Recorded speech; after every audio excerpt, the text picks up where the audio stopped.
Hey, it's Mirna from Happiness Academy. Welcome to the Happiness Academy podcast, a place where you can discover practical, simple, yet effective tools from the science of positive psychology. You're at the right place if you're looking to live a life of well-being and joy, staying resilient when facing any challenges, and incorporating a sense of meaning in things you do. Ready? Let's dive in. Hello. The year end is sneaking up upon us. While I'm publishing this podcast, it's just a bit over 2 weeks left. I have no idea when you're listening to, so it might be even less. But today is all about the year end reflection, about embracing mindful closure and the new beginning with a couple of new tools. So one thing that is really wonderful about the end of the year, it's how it's such a beautiful symbolic way to mark a transition. One of many transitions in life, transition into a new year, to take some time to appreciate the past and appreciate what is behind us and give it a bit of, focus, attention just for a little time. And then to also let it go. And then on the other hand, to embrace the new, to be open towards the future, to have excitement and hope and hopefully productivity, and also build a bit of focus and a little bit of dreamy mode and project ourselves toward the future with all these positive emotions. So today I want to share with you several different exercises to reflect on the end of the year that you could do. I won't guide you through them, I'll just name them and you can do them on your own.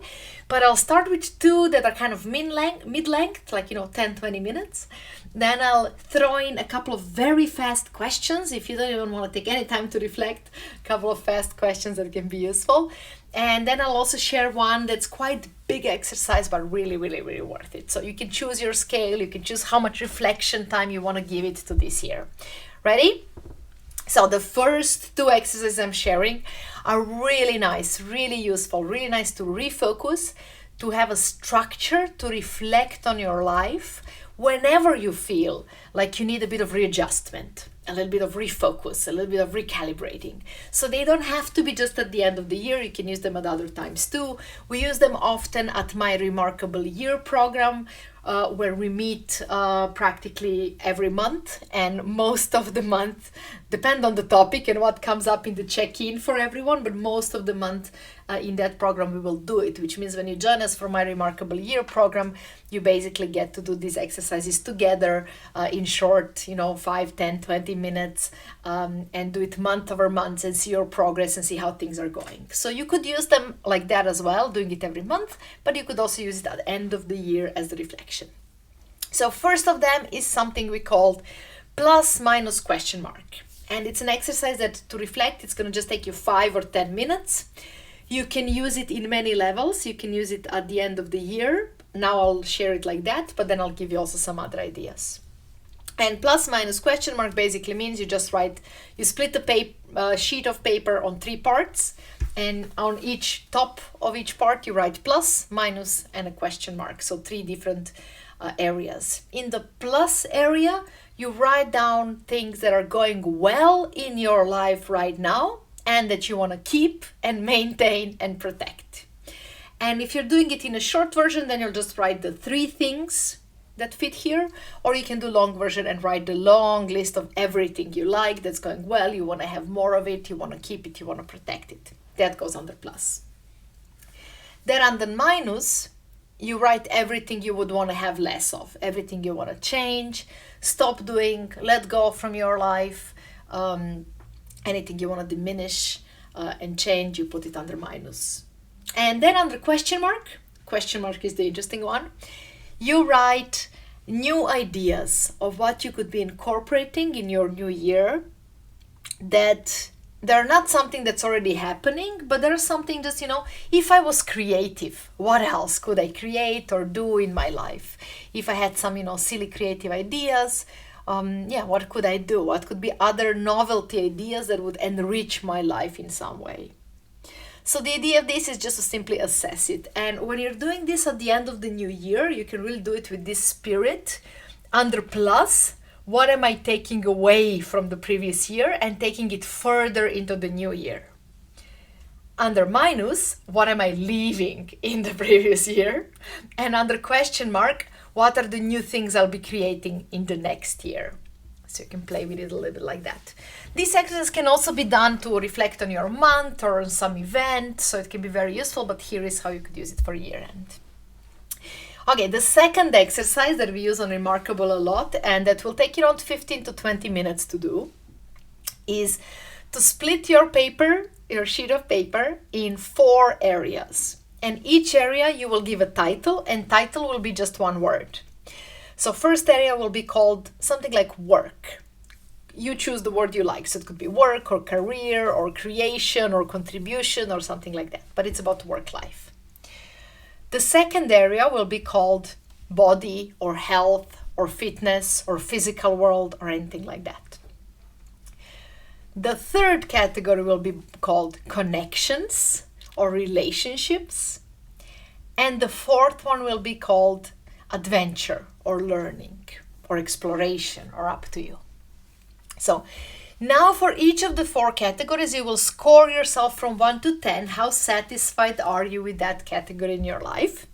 And then for each of them, you will write just 2-3 sentences about why that score. Literally, a score and 2 to 3 sentences. Why just 2 or 3? So the most important things come forward. If you write an essay about every area, you'll just get lost in abundance of thoughts and ideas and information. So you just want to write 2-3 sentences. Why is that score? What is good things that are contributing to getting that score? And what are the things that are still missing for that score to be even better? So just 2 or 3 sentences. And then in the spirit, this is again exercise you can do every month or once per year. And again, in the spirit of end of the year, you could also ask what is one small action for each of these areas that you would want to focus on in the upcoming year. Okay, so these are 2 small, easy exercises. You have no excuse not to do this. They're very valuable. But if you still find an excuse, no, I'll give you even smaller, quick exercise that you can for sure do.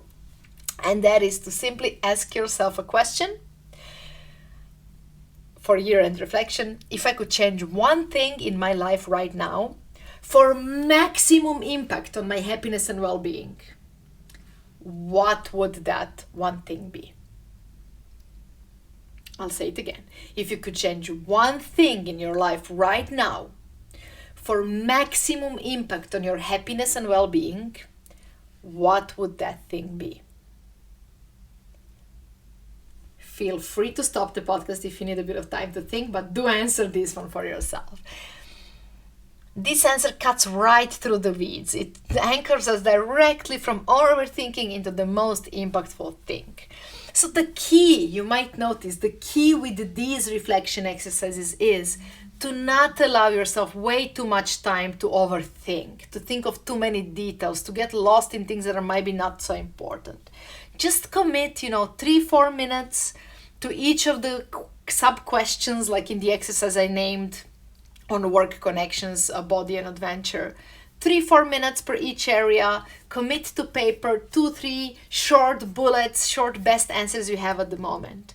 And then focus on doing something with these in the next year and not in overthinking and overanalyzing.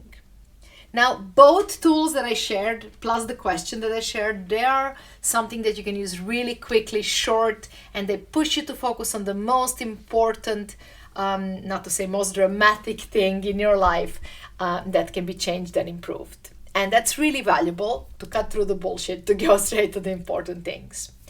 But year-end does deserve a bit more of in-depth reflection too. So if you're one of those who likes to reflect and journal, who enjoys that wonderful process, do take more time to explore what the last year meant, to appreciate the good things. And if you would want to journal a bit more precisely on what is next for you, what are your dreams, what are your wishes, what are your priorities, I can highly recommend the wonderful tool that you can download for free. It is not my tool, it's not Happiness Academy tool, but it's amazing and I highly recommend it.